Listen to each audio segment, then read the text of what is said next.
అందరికీ నమస్కారం. శివసేన ఛానల్కి స్వాగతం. ఈరోజు మీరు వినబోయే కథ పేరు ఇది కథ కాదు. రచన మన్నెం శారద గారు. ఇప్పుడైతే మనం కథలోకి వెళ్ళిపోదామండి. రాత్రి 1 గంట దాటిన వేళ శంషాబాద్ ఎయిర్పోర్ట్ కిటకిటలాడిపోతుంది. విద్యార్థులు ఎంఎస్ చేయటానికి ఇతర దేశాలు వెళుతున్న సీజన్ అది. ఎటు చూసినా పిల్లలే. కన్నీళ్లు కళ్ళల్లోనే అదుముకొని వాటిని సాగనంపటానికి వచ్చిన తల్లిదండ్రులు. ఒక కంటిలో వారి భవిష్యత్తు మీద సంతోషము, మరొక కంటిలో వాళ్ళని వదిలేస్తున్న దుఃఖం. అలాగే అందరిలో ఒకరిలా నిలబడి దూరంగా చెకింగ్ చేయించుకుంటున్న శ్రీ వైపు చూస్తుంది. చాలా భావరహితంగా.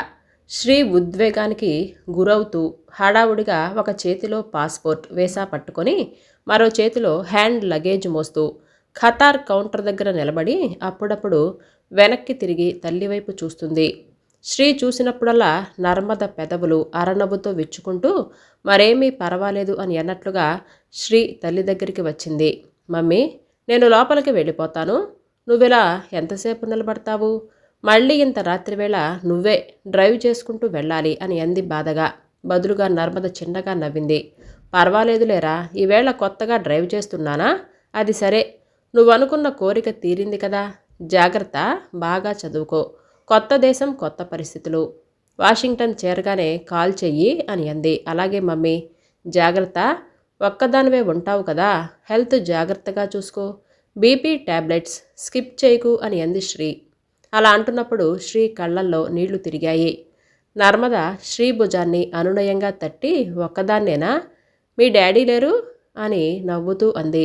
శ్రీ తల్లివైపు అదోలా చూసి తల పంకించింది. అవును అని అన్నట్లుగా. సరే మమ్మీ, నువ్వు బయలుదేరు.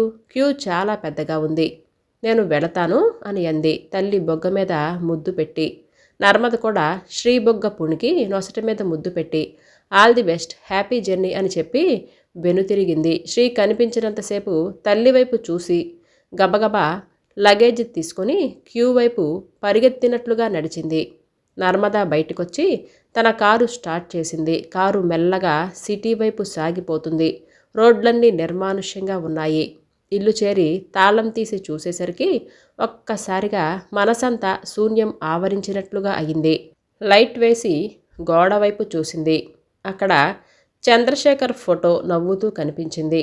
నర్మద లోపలికి వెళ్ళి బట్టలు మార్చుకొని వంటగదిలోకి వెళ్ళి కాఫీ కలుపుకొని హాల్లో కూర్చుంది. ఆమె చూపులు చంద్రశేఖర్ ఫోటో వైపు నిలిచాయి. ఆ ఫోటోలో చంద్రశేఖర్ వయస్సు 30 దాటి ఉంటుంది. చెదిరిన జుట్టులా ఉండే క్రాఫు, చిరుగడ్డం, చూపుల్లో నిశితత్వం, నిర్లక్ష్యపు చిరునవ్వు, మెరిసే కళ్ళు. ముఖ్యంగా అతను అత్యంతగా ప్రేమించిన వ్యక్తి. నర్మద భారంగా కళ్ళు మూసుకుంది. కంటి కొనల తడి మూసిన ఆ కళ్ళ వెనక సుడులుగా తిరుగుతున్న గతం. లేచి తన డబుల్ కాట్ మంచం మీదకు తిరిగి వచ్చి వరిగి పడుకొని, చెప్పు చంద్ర, నీకు సంతోషమేనా? నీ కోరిక తీరిందా? శ్రీని యుఎస్ పంపించాను. ఆమె కోరిక మేర అని అనుకుంది. సరిగ్గా 25 ఏళ్ల క్రితం. చంద్రశేఖర్, నర్మద యూనివర్సిటీ క్యాంపస్లో ఓ చెట్టు కింద కూర్చున్నారు. ఒకరినొకరు ఆనుకొని ఉన్నారు. చాలాసేపటి నుంచి మౌనంగా కూర్చున్న చంద్రశేఖర్ని తన మోచేతులతో పొడిచి కుదుపుతూ, ఏంటి ఆలోచన? పక్కన నేనుండగానే కొంపతీసి ఇంకెవరినైనా అని అంటూ నవ్వింది నర్మద. బదులుగా చంద్రశేఖర్ నవ్వలేదు. నర్మద కూడా ఠక్కున నవ్వాపేసి, ఏంటి చంద్ర, నిజంగానే సీరియస్ అని అంది మెల్లగా. అవును నిమ్మి, ఇంట్లో ఆర్థిక పరిస్థితులు బాగాలేవు. దుర్గకి సంబంధాలు వస్తున్నాయి. తను అందరికీ నచ్చుతుంది. కట్నమే నచ్చక వచ్చిన సంబంధాలు వచ్చినట్లే పోతున్నాయి అని అన్నాడు విచారంగా. అవును, మన దేశం ఎంత ప్రగతి సాధించినా ఈ దురాచారం మాత్రం ఎప్పటికీ పోవటం లేదు అని అంది నర్మద కూడా విచారంగా. ఇప్పటికిప్పుడు మనం ఏమీ రిపేర్ చేయలేము కదా అని అన్నాడు చంద్రశేఖర్. ఇంకెంత, ఈ నెలలో మన పరీక్షలు అయిపోతాయి కదా. మనకి జాబ్స్ వస్తే దుర్గకి ఘనంగా పెళ్లి చేసేద్దాం. దీనికింత విచారణ దేనికు? నేను లేను అని అంది అతన్ని కుదిపి ఓదార్పుగా. నీ డబ్బుతోనా అని శేఖర్ అనగానే నర్మద కోపంగా అతని మాడు మీద ఒక దెబ్బ వేసి, చిచి, మీ మగవాళ్ళింతే. ఎంత దగ్గరగా వస్తారో సమయం వచ్చినప్పుడు అంత దూరంగా నిలబడతారు. ఎంతలా ప్రేమించుకున్నాం, ఒకరు లేకపోతే మరొకరు బతకలేం అని అనుకున్నాం. తొందరలో పెళ్లి చేసుకోబోతున్నాం.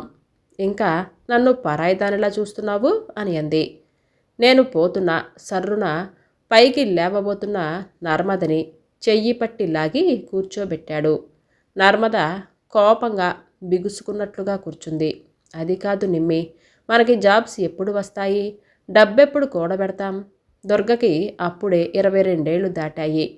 ఇన్నాళ్ళు నాన్న లేకపోయినా అమ్మకొచ్చే ఫ్యామిలీ పెన్షన్తో బతికేశాం. నాన్న పోయి 15 గడిచిపోయాయి. అమ్మ ఆరోగ్యం కూడా అంతంత మాత్రంగానే ఉంది. తను పోయే లోపల దుర్గ పెళ్లి చూడాలని అమ్మ కోరిక.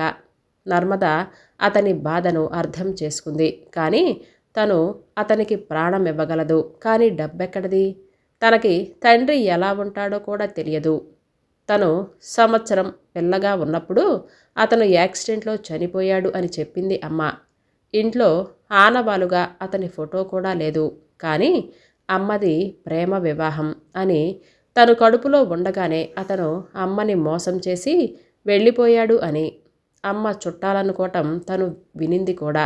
కానీ ఏనాడు తను అమ్మని ప్రశ్నించిందే లేదు. అమ్మ ఆ పని ఈ పని చేస్తూ ఎంతో కష్టపడి ఇంజనీరింగ్ చదివించింది. ఇక ఆ ఉద్యోగంలో చేరి అమ్మని బాగా చూసుకోవాలి, ఇదే తన ఆశయం. అనుకోకుండా తన క్లాస్మేట్ చంద్రశేఖర్తో ప్రేమలో పడింది. ఇది మరో లోకం. అతను పరిచయం అయ్యాక తన ప్రపంచమే మారిపోయింది. అన్ని ఋతువులు వసంతంగా మారిపోయాయి. ఎక్కడ తిరుగుతున్నా ఏం చేస్తున్నా ఒక పక్కన చేరువ అతని రూపమే కనిపిస్తూ ఉంటుంది. అతని మాటలే వినిపిస్తూ ఉంటాయి. తను అతన్ని అంత గాఢంగా ఎందుకు ప్రేమిస్తుందో తనకే తెలీదు. చంద్రశేఖర్ ఆమె వైపు చూసి, ఏంటి నిమ్మి, ఏంటి ఆలోచిస్తున్నావు? నా మాటలు చిరాకుగా ఉన్నాయా అని అడిగాడు. నర్మద చిన్నగా నవ్వటానికి ప్రయత్నించింది. చిరాకా? నీ బాధ నాది కాదా? ఏం చెయ్యాలో తెలియక ఆలోచిస్తున్నాను అని అంది. అతను ఆమె బొగ్గ మీద చిన్నగా తట్టి, నువ్వేం చెయ్యాలి? నా బాధను షేర్ చేసుకుంటున్నావు చాలు అని అన్నాడు నవ్వుతూ. నేను నీకో సంగతి చెప్పటానికే ఇదంతా మొదలుపెట్టాను. నువ్వు అర్థం చేసుకుంటావని నమ్ముతున్నాను అని అన్నాడు. తిరిగి అతను అలా అనేసరికి నర్మద గుండె గుబగుబలాడింది భయంతో. కొంపతీసి తను కట్నం కోసం మరో పెళ్లి చేసుకుంటాను అని తనని మర్చిపోమ్మని చెప్పాడు కదా. అలా అనుకోగానే ఆమె కళ్ళల్లో నుంచి చివ్వున నీళ్లు రాలాయి. బేలగా అతని వైపు చూసింది. అతను అదేమీ గమనించటం లేదు. నా ఫ్రెండ్ డానియల్ గల్ఫ్లో ఉన్నాడు, బాగా సంపాదిస్తున్నాడు. చదువైపోగానే నన్ను అక్కడికి వచ్చేయమని తను చాలాసార్లు చెప్పాడు. కానీ నేనెప్పుడు వెళ్ళాలి అని అనుకోలేదు. కానీ దుర్గ కోసం ఒక 2 సంవత్సరాలు అక్కడ పనిచేస్తే చాలా మంచి శాలరీ. ఇండియాలో ఎక్కడ వస్తుంది? నర్మదకి పరిస్థితి అర్థమైంది. నన్ను పెళ్లి చేసుకో, ఇద్దరం కలిసే వెళ్ళవచ్చు అని అంది. దుర్గ పెళ్లి చేయకుండా నేనెలా చేసుకుంటాను? మీ అమ్మగారిని వదిలి ఒంటరిగా నువ్వెలా రాగలవు? ఒక్క 2 ఓపిక పట్టు, అన్ని పరిస్థితులు చక్కబడతాయి. ఇంతలో నీ పరిస్థితులు కూడా చక్కబెట్టుకో. అమ్మకి మన ప్రేమ సంగతి ఎలాగూ తెలుసు. నువ్వంటే ఆమెకు ఇష్టం కూడా. ఏమంటావు అని అన్నాడు అనునయంగా. అప్పటికే నర్మద మోకాళ్ళ మీద తల పెట్టుకొని మౌనంగా ఏడుస్తుంది. ఏ పిచ్చి, ఏంటిది? ఇంత చదువుకొని జ్ఞానం ఉన్నదానివి. అతని మాటలు పూర్తి కాకముందే నర్మద ఇలా అంటుంది. చదువుకుంటే మనసు చచ్చిపోతుందా? నేను నిన్ను వదిలి ఉండలేను చంద్ర అని అంది ఏడుస్తూ. కాసేపు కాలం మౌనంగా దొర్లింది. అతని చెయ్యి ఆమెను మౌనంగా అనునయిస్తుంది. చీకటి 4 వైపులా పరదాలా దించుకుంది. పద అని అంటూ అతను పైకి లేచాడు. వెనక నర్మద కూడా లేచి అడుగులు వేసింది. నడుస్తూ నడుస్తూ అతను స్థిరంగా చెప్పాడు, వెళ్ళి తీరాలి నిమ్మి, తప్పదు అని. అతను గొంతులోని స్థిరత్వం చూసి ఆమె మరింకేమీ మాట్లాడలేకపోయింది. ఆ రోజు రానే వచ్చింది. చంద్రశేఖర్ దుబాయ్ వెళుతుంటే అతని కుటుంబంతో పాటు నర్మద కూడా ఎయిర్పోర్టుకు వెళ్ళింది. వెళుతూ వెళుతూ, డిప్యూటీ పరీక్షలు రాస్తా అన్నావు కదా, రాయి. నీ మనసుని చదువు మీద లగ్నం పెట్టు. వారం వారం నేను కాల్ చేస్తాను కదా, నీతోనే ఉన్నాను పిచ్చి, ఏడవకు అని చెప్పాడు గుసగుసగా. నర్మదకి అతన్ని చుట్టేసుకొని బావురు మనాలనిపించింది. చేతులు అడ్డం పెట్టి అతను వెళ్లకుండా ఆపేయాలి అని అనిపించింది. కానీ ఏమీ చెయ్యలేకపోయింది. మౌనంగా దుఃఖాన్ని దిగమిగుకొని అతను వెళ్ళిపోవటాన్ని అసహాయంగా చూస్తూ ఉండిపోయింది. ప్రతి శుక్రవారం అతని నుండి ఫోన్ వస్తుంది. ఆ రోజు అతనికి సెలవు. ఫోన్ ఛార్జీలు కూడా హాఫే ఉంటాయి. భవిష్యత్తు మీద ఎన్నో ఆశలు, ఎదురుచూపులు, కలలు.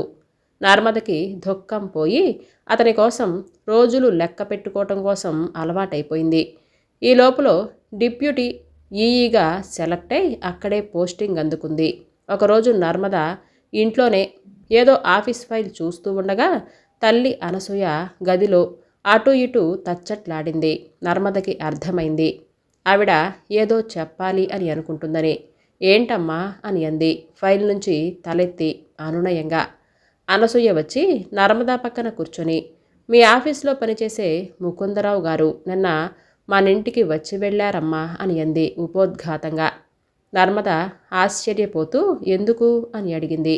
అనసూయ చిన్నగా నవ్వి, కంగారు పడాల్సిందేమీ లేదులే, ఆయనకు నువ్వంటే చాలా అభిమానం. ఆఫీస్లో నీ బిహేవియర్, పనితీరు చాలా మెచ్చుకున్నారు అని అంది. అయితే ఇంటికొచ్చి చెప్పటం ఎందుకు? అవసరం కాబట్టేలే. ఆయనకో కొడుకున్నాడట, అమెరికాలో సాఫ్ట్వేర్ ఇంజనీర్ అట. నిన్ను వాళ్ళ అబ్బాయికి అడగటానికి వచ్చారు అని అంది అనసూయ కూతురి ముఖంలోకి గుచ్చి చూస్తూ. చంద్రశేఖర్తో కూతురి ప్రేమ వ్యవహారం ఆమెకి కొంత తెలుసు. సర్రున కోపంగా తల్లివైపు చూసింది నర్మద. ఏంటమ్మా అంతా తెలిసి కూడా అని అంది బాధగా. అనసూయ గాఢంగా నిట్టూర్చింది. నీకు అర్థం కావటం లేదు నర్మదా. దగ్గరగా సంవత్సరం దాటింది అతను రాక. ఫోన్లోనే పెళ్ళి సంసారం సాగిస్తున్నారా మీరు అని అంది కొంచెం కోపంగా. ఇంకెంతమ్మా, 6 నెలలు ఓపిక పట్టు అని అంది నర్మద. ఫైలు పక్కన పెట్టి తల్లి మెడ చుట్టూ చేతులు చుట్టి అనసూయ నిస్సహాయంగా చూసింది కూతురు వైపు. నర్మద అప్పుడప్పుడు చంద్రశేఖర్ ఇంటికి వెళ్ళి వారిని పరామర్శిస్తుంది. ఇప్పుడు వాళ్ళ ఆర్థిక పరిస్థితుల్లో వచ్చిన మార్పు స్పష్టంగా కనిపిస్తుంది. దుర్గకి పెళ్లి కుదిరింది. పెళ్లి కొడుకు కూడా ఇంజనీరేనట. వాళ్ళ ముఖాల్లో సంతోషం. అంటే చంద్రశేఖర్ వస్తున్నాడన్నమాటే కదా. నర్మద గాలిలో తేలిపోతుంది. తన ఊహలు నిజం కాబోతున్నాయి. ఇన్ని రోజులు ఎంత నిరీక్షణ, మనసు మైమరచి సన్నాయి మోగిస్తుంటే కలలో తేలిపోతూ ఇంటికొచ్చింది. చంద్రశేఖర్ ఫోన్ చేశాడు రేపొస్తున్నట్లుగా. ఆ రాత్రి ఆమెకు నిద్రే కరువైంది. దుర్గ పెళ్లి జరుగుతున్నంతసేపు హడావుడిగా తిరుగుతున్న చంద్రశేఖర్ని గమనిస్తుంది నర్మద.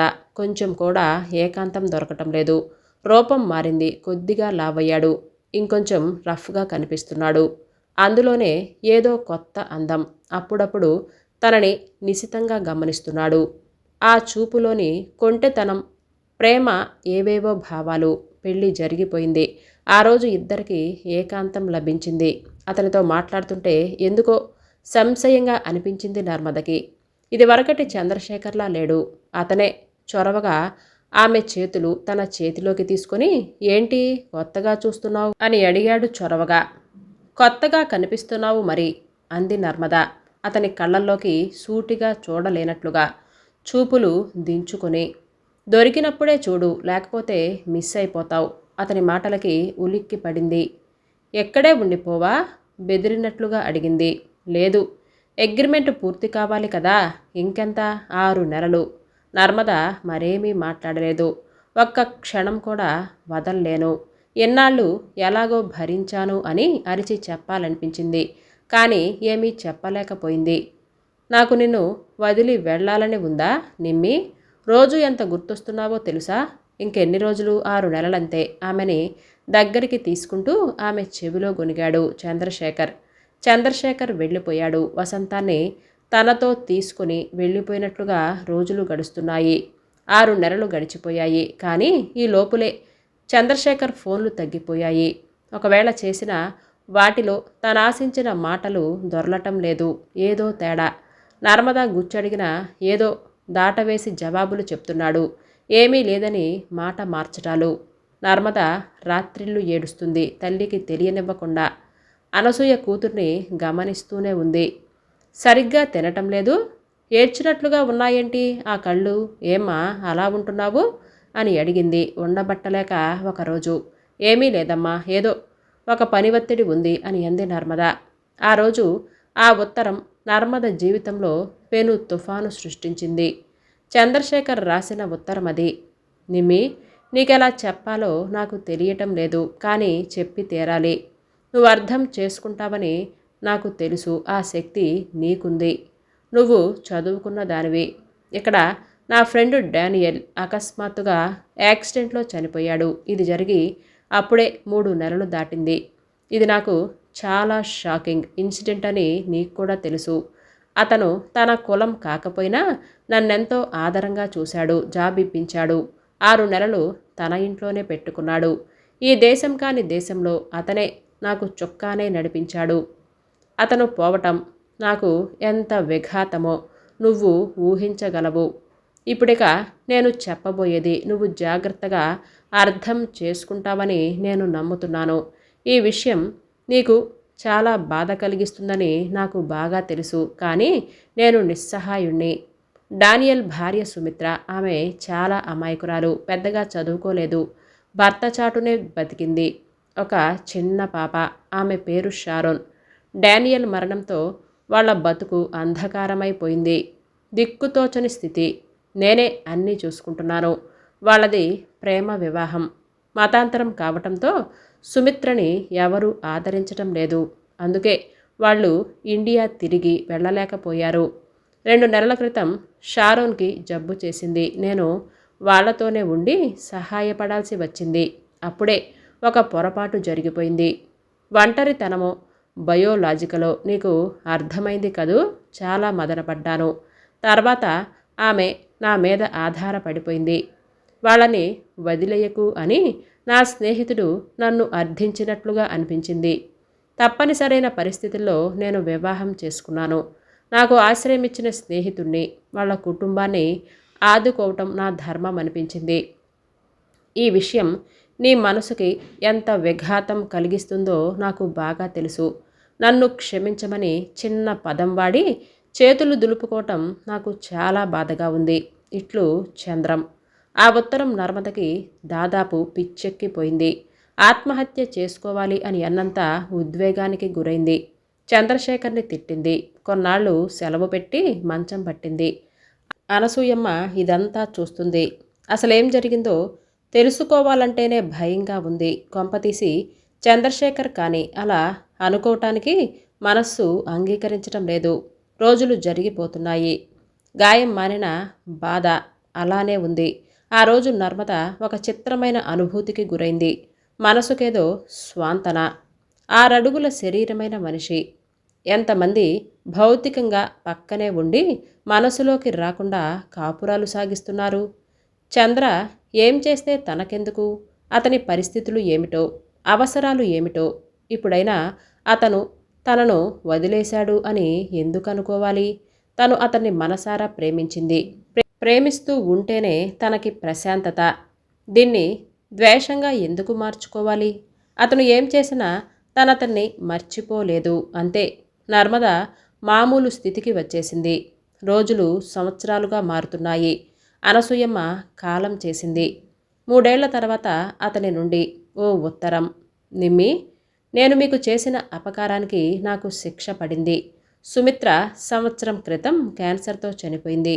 నా ఆరోగ్యం కూడా బాగా క్షీణించింది. సానుభూతి కోసం వివరాలు చెప్పను. ఇది ఆఖరి దశ. డాక్టర్లు చెప్పేశారు. నేను షారోన్ని నీ దగ్గరికి పంపుతున్నాను.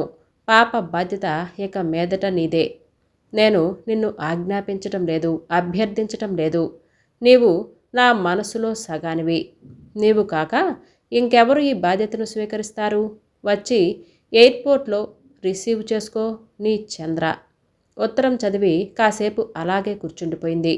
షారోన్ నర్మద జీవితంలోనికి అడుగు పెట్టింది. షారోన్ పేరుని శ్రీగా మార్చింది.